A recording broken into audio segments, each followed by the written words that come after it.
ఎలా ఉన్నారు? ఏం చేస్తున్నారు అందరూ?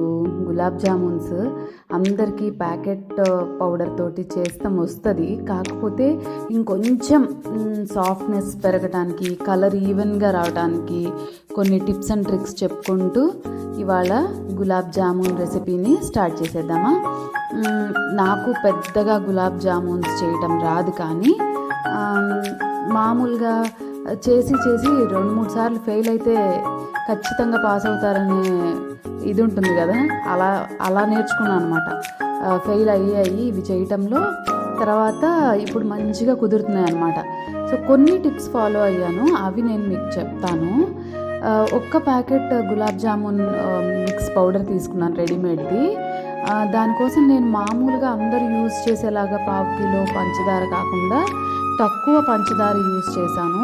మేబీ 1.5 గ్లాస్ అయి ఉండొచ్చు.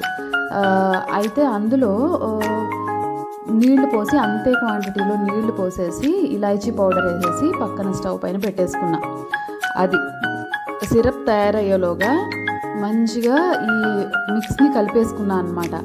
ఎలా బాగా చపాతీ పిండి లాగా కలపకుండా కొంచెం సాఫ్ట్గా అయ్యేలాగా కలిపేసా. కానీ కలిపినప్పుడు వాటర్కి బదులు నేను మిల్క్ యాడ్ చేశాను. 1/2 గ్లాస్ మిల్క్ అయితే 1/2 గ్లాస్ వాటర్ యాడ్ చేసి కొంచెం కన్సిస్టెన్సీ థిక్నెస్ వచ్చిన తర్వాత నెయ్యి వేసుకున్నాను 1 స్పూన్. దీంతో గులాబ్ జామున్స్ సాఫ్ట్గా అయిపోతాయి ఒకటిను.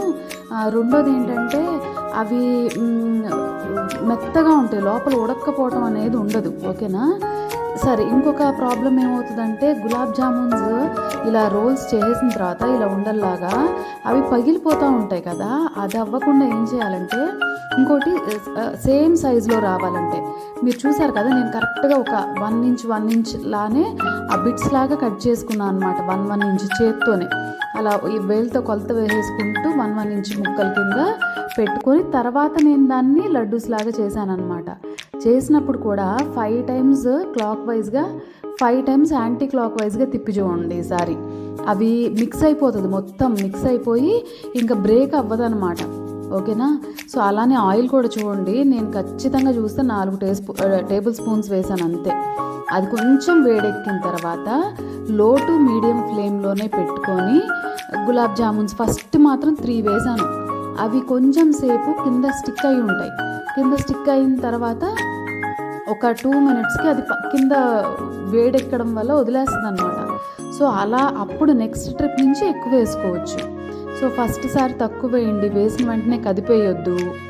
తర్వాత అది కొంచెం ఇలా పైనకి వచ్చిన తర్వాత బెటర్, నేనైతే ఒక స్టిక్ యూజ్ చేసి కింద అంటుకోకుండా దాన్ని పైకి లేపేస్తాను అనమాట.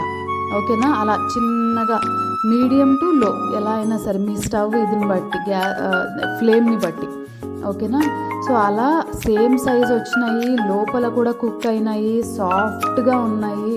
కలర్ కూడా చూసారు కదా, ఒకటే కలర్, ఈవెన్ కలర్లో వచ్చేలాగా ప్రిపేర్ చేసేసాను అనమాట. సో ఫస్ట్ 3 వేసాను, తర్వాత 6 వేసాను, తర్వాత ఇంకొన్ని ఎక్కువ వేసాను.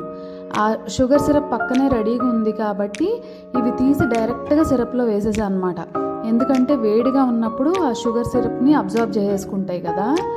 సో ఇంకా ఇలానే మిగతావి కూడా, కాకపోతే కొంచెం ఎక్కువ వేసుకున్నాను. ఆయిల్ మాత్రం ఎక్కువ వేయలేదు, అదే ఆయిల్లో వేసేసాను. తర్వాత ఆయిల్ని యూజ్ చేయను, నేనైతే డిస్కార్డ్ చేసేస్తాను కాబట్టి. ఇంకొక లాస్ట్ టిప్ ఏంటంటే, ఇప్పుడు గులాబ్ జామున్స్ నేను సిరప్లో వేస్తున్నాను చూశారు కదా, ఇవన్నీ యాడ్ చేసిన తర్వాత షుగర్ సిరప్ కింద స్టవ్ ఆన్ చేయండి. 2 మినిట్స్ ఉంచండి. 2 మినిట్స్ ఉంచేటప్పటికి ఏమవుతుందంటే సిరప్ ఉడకడం స్టార్ట్ అవుతుంది, అవి ఇంకా సాఫ్ట్గా కుక్ అయిపోతాయి అన్నమాట. ఓకేనా? ఇలా చిన్న టిప్స్ అండ్ ట్రిక్స్ ఫాలో అవుతూ తప్పకుండా నేను చేసిన మిగతా రెసిపీస్ని చూసి మీకు నచ్చితే మన ఛానల్ని సబ్స్క్రైబ్ చేయండి. అలాగే మన వీడియోస్ని షేర్ చేస్తూ ఉండండి. ఓకేనా? బెల్ ఐకాన్ ప్రెస్ చేయడం మర్చిపోవద్దు. ఇప్పుడు చూసారు కదా, షుగర్ సిరప్ తక్కువ ఉంది, కానీ నేనేం చేశానంటే స్టవ్ వెలిగించి ఆ షుగర్ సిరప్ని మిగతా జామున్స్ మీద కూడా సర్దేశాను అనమాట. సో దట్ మళ్ళీ షుగర్ సిరప్ మిగిలిపోతుంది. చాలామందికి అయితే బోల్డ్ అంత కాసేస్తాం కదా, ఒకటి అది పెద్ద హెల్దీ ఏం కాదు. మళ్ళీ అది ఎందుకు మళ్ళీ దాన్ని వేరే రెసిపీస్కి వాడాలి లేదా పడేయాలి అని దాన్ని ఏం చేశానంటే వేడి చేస్తున్నప్పుడే ఆ సిరప్ని దాన్ని చక్కగా స్పూన్తో మిగతా గులాబ్ జామున్స్ పైన వేసేసాను అనమాట. అవి నిజంగా చెప్తున్నా, నేను వండగానే తీసేసాను. ఒక 10 మినిట్స్ కనుక అలా ఇంకా వదిలేసి ఉంటే అసలు మల్లె పూల్లా ఉన్నాయి. అంత సాఫ్ట్గా, అంత హాయిగా ఉన్నాయి. ఇంకా షుగర్ సిరప్ మిగలదు, ఆయిల్ కూడా వేస్ట్ కాదు. ఎప్పుడు చేసుకున్నా కూడా హ్యాపీగా ఉంటుందన్నమాట. స్వీట్ చేసుకున్నందుకు ఎక్కువగా స్వీట్ తినేసామనే గిల్టీ ఫీలింగ్ ఉండదు. టేస్ట్కి టేస్ట్, ఇంకా ఈజీ చేసేసుకోవడం కూడా ఈజీ. అన్నిటినీ ఎక్కువ పని లేకోకుండా. నచ్చిందా? నచ్చితే మన ఛానల్ని తప్పకుండా